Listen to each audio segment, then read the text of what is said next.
Peggy 16.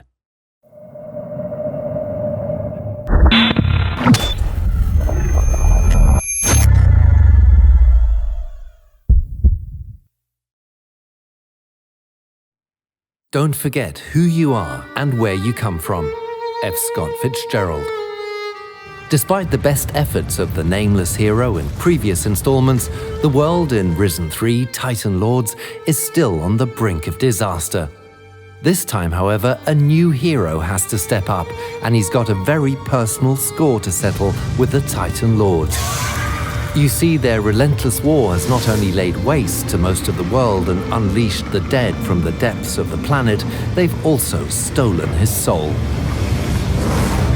Our new hero will face a greater yet familiar threat in an adventure that Piranha Bytes have declared is going back to its roots, taking favorite elements from Risen 1 and the original Gothic series.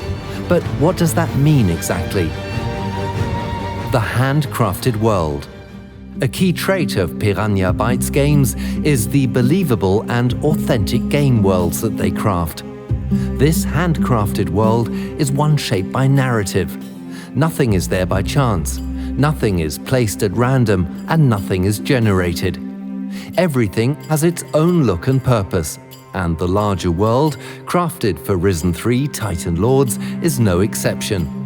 This time around, the world of Risen 3 gives the hero the opportunity to explore a darker tone, as seen in areas such as Calador, home of the legendary demon hunters, and Taranis, home of the mages and their protectors, the Guardians. Both of these areas may trigger memories of environments found in Risen 1, and they also offer a distinctly Gothic vibe. Heroes will discover quests and characters as they make their way through this diverse world. From quaint medieval-style towns and deep dark mines to the supernatural shadow world, there is a wealth of possibilities waiting to be explored, and for fans of the Piranha Bytes heritage, there may even be some familiar elements and indeed faces along the way. Mages. We should never have banished them. We should have killed them. Exploration.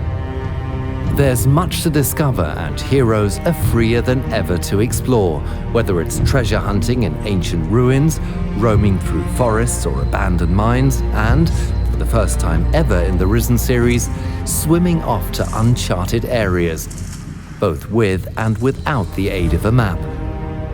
No matter where one goes, as you'd expect, it's no walk in the park.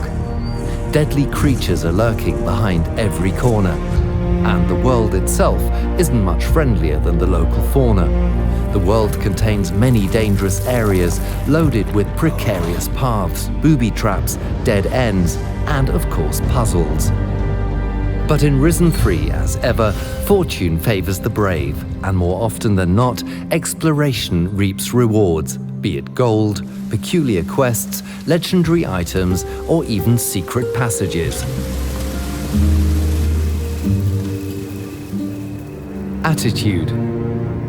At the end of a hard day's adventuring, our weary hero also can't always expect to kick back and relax peacefully with pals at the local tavern. But hey, that's Risen for you. Not everybody wants to be your best friend from the start, and those that do probably can't be trusted. Respect has to be earned, or even taken. Go fuck yourself. You are just cruising for a bruising. Come here, shrimp. And it simply wouldn't be Risen if the hero was able to dominate every fight right from the start. Similar to former Risen games or the legendary Gothic series, our hero has to pick his battles carefully. Sometimes there's no shame in retreat, so long as you can come back later with a bigger sword and the experience to wield it. Combat.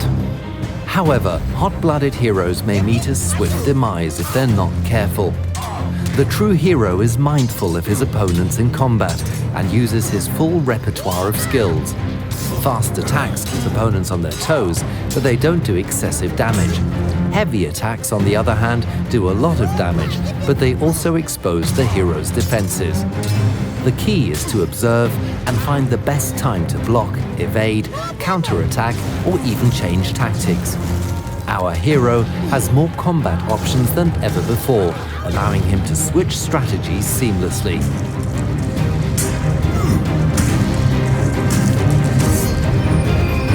Skills. As the hero defeats enemies and completes quests, glory is earned. This glory can be spent on making the hero better in various ways by improving his attributes in the areas of melee and ranged combat, cunningness, influence, toughness, dexterity, magic and spirit, and by unlocking new skills and abilities. This time around, our hero has more freedom to forge his style by choosing what he wants to focus on upgrading. But how does one acquire such skills? Teach me something. What would you like to know?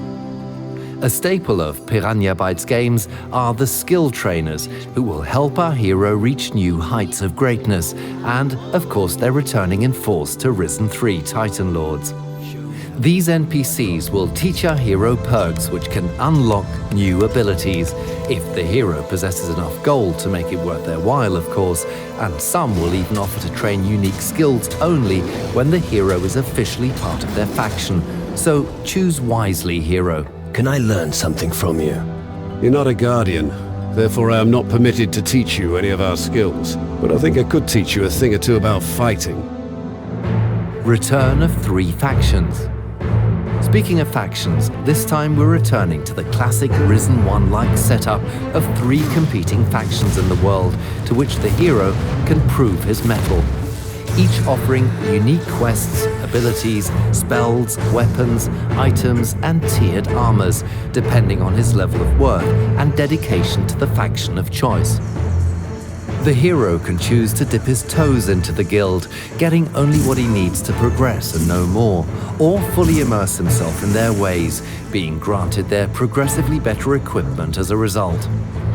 Those who prefer heavier plate armors to cloth and lighter armors will have a lot to look forward to this time. The 3 joinable factions aren't the only players in the world, however, and our hero will have to be mindful of other key players in the world who have their own agendas and allegiances. Return of Crystal Magic. Followers of the Way of Magic from Risen 1 will also feel right at home. The art of crystal magic has not been lost, it's simply been hiding and has risen once more in response to the terrible events unfolding. Heroes can open a fight with a lightning spell from distance, throw enemies down in close combat by means of a shockwave, and seamlessly finish them off with a sword. The dynamic interplay between spells and steel adds new depth to combat. Hundreds of quests. Nodu is good GNU, works a lot. Ask him if he need help anyway. Alas, even the best sword just doesn't cut it when one lacks the opportunity to actually use it. Luckily, there are more than enough reasons to draw steel. The world of Risen 3 is populated by many different non-player characters, just dying to send the hero on literally hundreds of quests. These range from rather simple tasks to epic hero work. Clever heroes will often see that there's more than one way to bring a quest to its conclusion. Sometimes they may even be able to accomplish a quest without having been told about it in the first place. But they should be mindful of the consequences. If a few crystals make their way into your pockets from time to time, I'll turn a blind eye. I've been waiting too long for a bag of crystals to be delivered from the camp's mine. I'm not counting on Geralt bringing them anymore. Geralt said I could steal a few crystals in the mine. What? I'll tell Magnus about this, and there will be consequences for Geralt. You squealed on me to Frink. So? So? I'll remember that. You hear? Sure. Crafting. Adventuring is a serious business, and our hero would be foolish to set out with nothing less than the best equipment and items. Crafting returns to allow our hero to take fate into his own hands by letting him brew his own potions, forge his own weapons, craft spells, stat-boosting jewelry, enchantments, and more.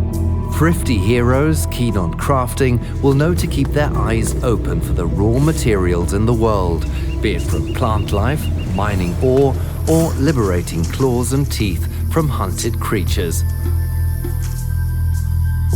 The living world.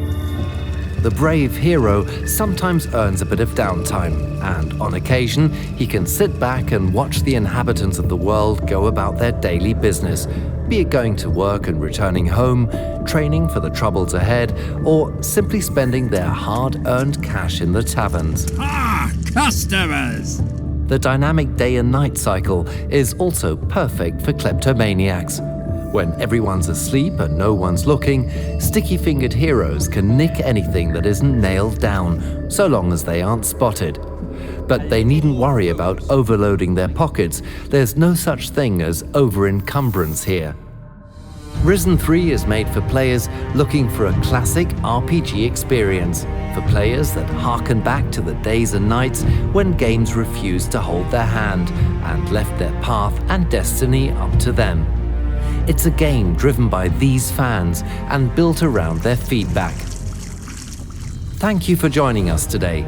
We hope this has given you an insight into how the veteran team of Piranha Bytes are drawing on their heritage for Risen 3 and how they continue to fly the banner for classic RPG experiences, bringing their unique style and personality to the role-playing games of today.